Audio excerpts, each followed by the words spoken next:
একটা dry flaky বা এই যারা পুরী দীঘা ইত্যাদি জায়গায় ঘুরতে যায় আসার পরেই দেখে স্কিনটা কেমন হয়ে যায়, মানে একটা কালচে হয়ে যায়। যদিও আমার কোনোদিন, যতবারই আমি গেছি আমার হয়নি, আমি এতই মেনটেনেন্স করি, হতে দিই না, ওটা আমি খুব ভয় পাই। আর জলে আমি মানে স্নান করি না, এটা একটা প্লাস পয়েন্ট।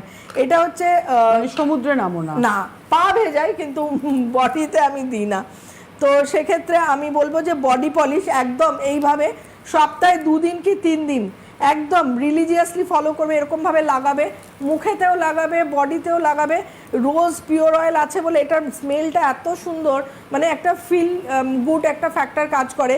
দিয়ে এবার 4-5 মিনিট একটু ওয়েট করবে, বাথরুমেই করবে, দিয়ে একটু হালকা এরকমভাবে দেখে নাও, জাস্ট হালকা, যেখানে অরেঞ্জ রিন্স রয়েছে এবং ওয়ালনাট বিটসও রয়েছে, হালকা একটু এরকম এক্সফলিয়েশন করে স্নান করে ফেলবে মুখ এবং বডিতে। মানে ইনস্ট্যান্ট বুঝতেই পারবে তোমার স্কিনের কালার ডিফারেন্স, মানে ইনস্ট্যান্ট একটা উজ্জ্বলতা চলে আসবে এবং ট্যান তো রিমুভ হয়েই যাবে। ট্যানটা আমি কোনো ইম্পর্টেন্ট ইয়ের মধ্যেই ফেলি না, কেন অরিশের প্রোডাক্ট যারা ইউজ করে তাদের ট্যান রিমুভ করাটা কোনো বড় ব্যাপার